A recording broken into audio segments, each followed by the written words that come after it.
윤석열 대통령이 어제 김대중 대통령 이후 24년 만에 국내 최대 보수 성향 단체인 자유총연맹 기념식에 참석해서 반국가 세력이다 뭐 이런 표현을 했습니다.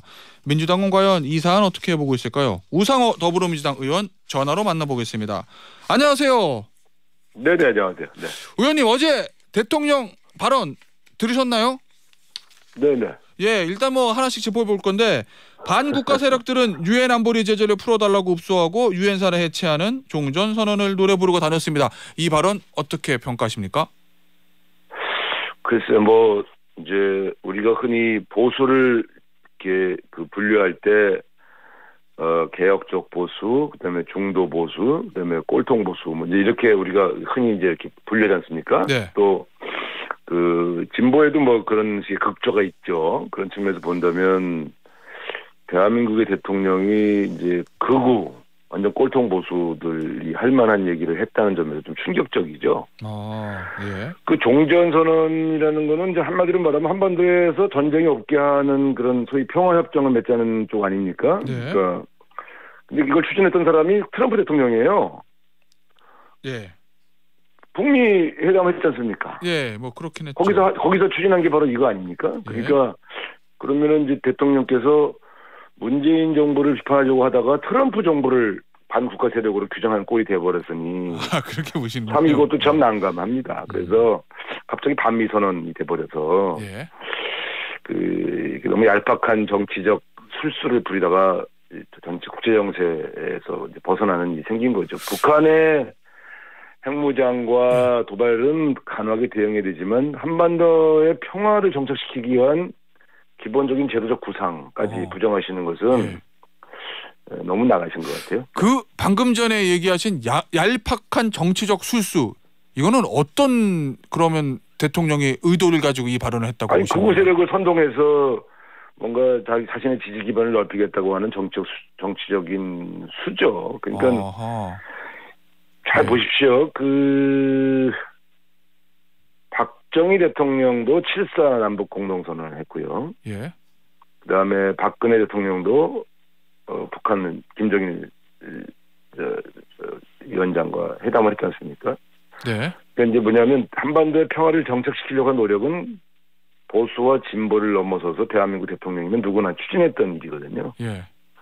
그런 것들을 폄하하는 일은 아주 극우 중에서도 아주 꼴통 극우들이 하는 얘기거든요. 그런 측면에서 그러면 전쟁으로 북한을 무너뜨리자는 얘기인지,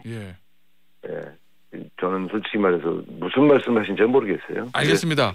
어제 저 대통령이 했던 얘기 중에서 이거 하나 더 좀 짚어보죠. 역시 뭐 자유총연맹 창립 기념식 했던 얘기인데 가짜 뉴스와 괴담으로 대한민국을 흔들고 위협하며 국가 정체성을 부정하는 세력들은 너무나 많이 있다. 이 후쿠시마 오염수 관련해서 이 민주당을 직격한 거다. 뭐 이런 언론의 해석이 있습니다만 이 발언은 어떻게 평가하시나요? 그 정도로 하시죠. 왜냐하면 대통령 수준이 너무 낮아서. 그렇습니까? 논평하고 싶지 않아요. 그런 얘기는 보통 극우 유튜브들이 한 얘기거든요. 대한민국의 대통령이 과거 보수 정권도 이런 얘기 하신 적이 별로 없어요. 근데 이제 예를 들어 가짜 뉴스를 좀 없애자 이런 거는 되게 뭐 보수와 진보를 막론하고 어느 대통령이든 했던 얘기 아닙니까? 근데 이분은 자꾸 이렇게 특정 진영을 공격을 하는 목표로 쓰고 있기 때문에 저는 되게 이렇게 대통령이 가져야 할 통합적 자세에서는 되게 벗어나 있다 이렇게 보여집니다. 네. 자, 그러면 어제 대통령이 다른 회의에서 했던 정책적인 발언을 좀 짚어보죠. 이 국가재정전략회의에서 말도 안 되는 정치 보조금은 부패 비리에 연루된 보조금, 이거 전면 삭감해야 된다. 뭐 이렇게 얘기를 했거든요. 이건 어떻게 평가하십니까? 정치 보조금이 뭘 얘기한 건가요? 전 잘 모르겠던데. 정치적 목적을 가지고 하는 보조금을 얘기하는 것 같습니다. 뭐 경제 보조금은 잘 살리고 사회 보조금은 효율화 합리화해야 되지만 예를 들면 효과 분석 없이 추진된 예산 또는 노조, 비영리 단체 등에 지원되는 정치적 성격의 보조금, 이거는 없애야 된다. 뭐 이렇게 얘기했거든요. 무슨 소리인지 못 알아듣겠더라고요. 아, 그렇습니까? 네. 예. 네. 이게 그러니까 지금 이제 진행자께서 말씀하시지만 전체적으로 이분이 국정 운영 전략을 극우적 시각에서 이제 접근하면서 이 편을 가르는 그런 논리로 가는 것 같아요. 자, 제가 말씀드릴게요. 문재인 정부와 노무현 정부, 김대중 정부 시절에 네. 우파 단체들에게 보조금을 안 줬습니까? 어느 정도면 어제 가셨던 자유총연맹 제한군인회 등 이런 좀 보수적인 단체에 대한 지원금을 삭감하거나 자른 적이 있습니까?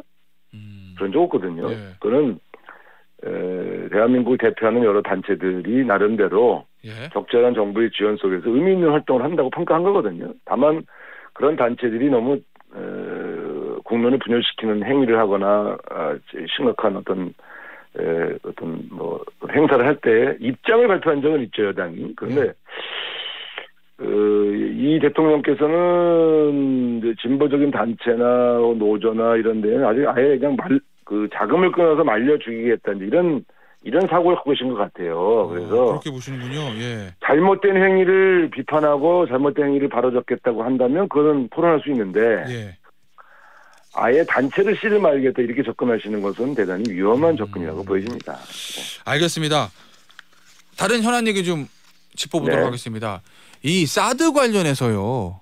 네. 이 국민의힘 쪽에서 문재인 전 정부 때 저 환경 영향 평가를 고의로 지연했다. 그리고 다른 전자파 이런 부분에 대해서는 인체에 무해하다는 결론이 나왔음에도 불구하고 발표하지 않았다. 이런 문제를 제기하고 있거든요. 이건 어떻게 보시나요? 그것도 이제 후쿠시마 오염수 방류를 괴담으로 몰고 가면서 과거에 문정부 때 있었던 일들을 다 괴담으로 만들려고 하는 노력 속에서 좀 침소봉대하는 건데요. 예. 제가 사드 배치를 반대한 대표적인 인사 중에 한 명인데 저는 그 전자파 문제 때문에 반대한 것이 아니라 사드를 배치하면 중국과 아주 관계가 낙화돼서 국익이 훼손될 것이다. 네. 그리고 그 사드가 엄밀하게 말하면 북한의 ICBM과 핵무기에 대한 대응하는 무기라고 해서 배치를 하는데 제가 국방에도 있었습니다만 많은 국방 전문가들이 그거는 북한의 ICBM이나 핵무기에 대한 대응 무기가 아니다. 중국을 감시하러 들어오는 무기다라고 많은 전문가들이 얘기했기 때문에 굳이 그걸 왜 한국에다가 배치해서 중국과 관계를 악화시키냐 이런 측면, 소위 외교 안보적 측면에서 반대한 것이 이제 가장 결정적인 이유거든요. 그러니까 저 우상호 의원은 전자파 문제는 이제 그 다음에 이제 그 소위 말하면 이제 그런 것도 하나 슬쩍 건드린 여부 그것 때문에 사드 배치를 반대한 건 아니죠. 그러니까 우상호 의원은 뭐 그런 당연히 정치 외교적인 이유로 뭐 반대하셨다고 저도 알고는 있는데 뭐 영상에다 남아 있지만 전자파 문제를 가지고 뭐 그렇게 말씀하신 분도 있죠. 그런데 좀 있어서 그런 분도 계시죠. 그런데 이런 겁니다. 세상에서 어떤 반대하는 사람들은 다양한 이유로 반대를 하는데 주류들이 뭘 가지고 반대했느냐. 그러니까 문재인 정부가 그 전자파 때문에 그러면 사드 배치 문제에 대해서 소극적이었느냐.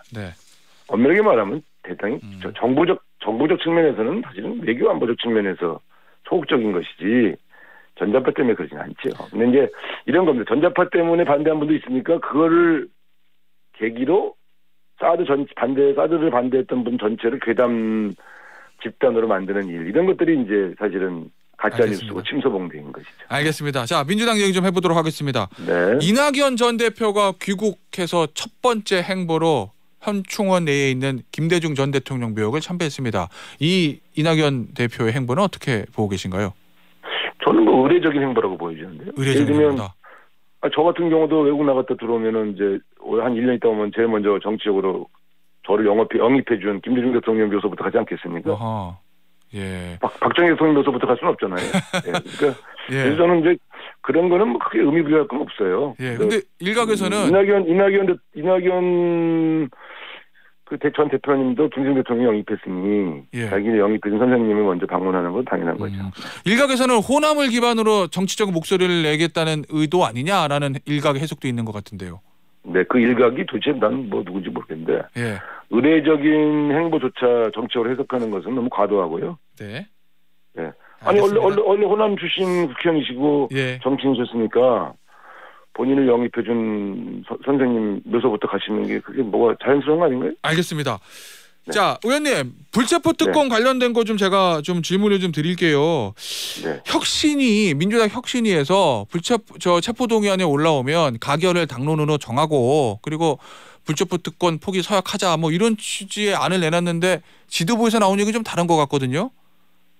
부결 당론을 정하지 않겠다 이 정도 선에서 그친 것 같아서 그러면 민주당의 이 지도부의 불체포 특권 포기에 대한 확실한 생각은 뭡니까? 아니 당론으로 정하지 않는다는 것은 그 혁신교구가 말했던 불체포 특권을 포기하라는 얘기에 조응한 거죠. 아 그렇습니까? 예. 아니 당론으로 부결을 하지 않으면 가결될 거 아닙니까? 아 그 근데 지난번 이제까지 있었던 일들을 보면 당론으로 가결 부결 정하지 않았어도 대부분 알아서 부결이 됐잖아요. 혁신이 아는 그걸 아예 막자는 거 아닌가요? 당론으로 부결을 정하자. 아니, 당론으로 가결을 정하자라는 게 혁신이 아닌데 지도부 얘기는 이제까지 했었던 자유투표에 맡기자라는 것과 크게 차이가 당론으로 다 가결을 정한다는 것도 웃기지 않습니까? 그래서 제가 볼 때는 저는 오히려 그 두 개가 다르다고 보지 않고요. 저도 지도부를 해봤습니다만 당론으로 부결을 정하는 게 제일 센 거고요. 예. 당론으로 정하지 않았는데 의원들이 알아서 부결시키는 거예요. 어떻게 하겠습니까? 근데 그러니까 이제 좀 혁신위는 이제 서약을 받자는 거 아니겠어요? 예. 네. 근데 그 서약은 가결 부결에 대한 서약이 아니라 본인들이 체포동의안이 오면 자기신들이 그걸 받아들이겠다는 서약을 하라는 거 아니겠습니까? 네. 체포동의안, 그러니까 불체포 특권을 포기하라는 거는 개인별로 자신의 특권을 포기하라는 거고요. 타인의 문제에 대해서 어떤 입장을 가질 거냐는 것을 아직 체포동의안이 오지도 않았는데 미리 그 의사를 정해라라고 하는 것은 좀 과도하죠. 알겠습니다. 왜냐하면 좀 심하게 올 때는 부결시켜야죠. 알겠습니다. 자 마지막으로 하나만 좀 질문하겠습니다. 제가 시대전환의 조정훈 의원과 어제 인터뷰했는데 이런 얘기를 했습니다. 586 세대 완전 퇴출과 정치 신인의 기회 줄 것을 약속하면 민주당에 갈 수도 있다. 뭐 이런 얘기. 그러니까 본인의 정치 제1전선은 586 세대 완전 퇴출이다. 뭐 이렇게 얘기를 했는데 대표적인 민주당 586 세대 선두주자 우상호 의원은 이 발언을 어떻게 볼까요? 저는 이제 불출마 선언을 했으니까 뭐 그런 측면에서 기득권을 유지하기 위한 586으로 보이지 않겠습니다만 조정훈 의원에게 그런 말씀을 드리고 싶어요. 정치하는 목적이 어떤 특정 세력을 제거하는 것이 정책 목적이 되면 제3세력으로서 가치가 없는 겁니다. 제가 조정훈 의원을 존중하고 아꼈던 이유는 이분이 민주당이 갖고 있지 않은 가치를 주장하고 그걸 실현하기 위해 노력했던 분이거든요.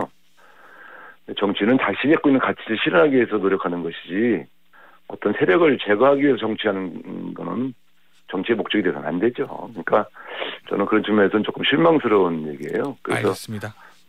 조금 본인이 원래 정치 시작했을 때의 그 초심, 그러니까 제3의 가치를 주장하는 그런 조정훈 의원으로 돌아왔으면 좋겠어요. 알겠습니다. 여기서 마무리하도록 하겠습니다. 지금까지 더불어민주당 우상호 의원이었습니다. 감사합니다. 네, 감사합니다.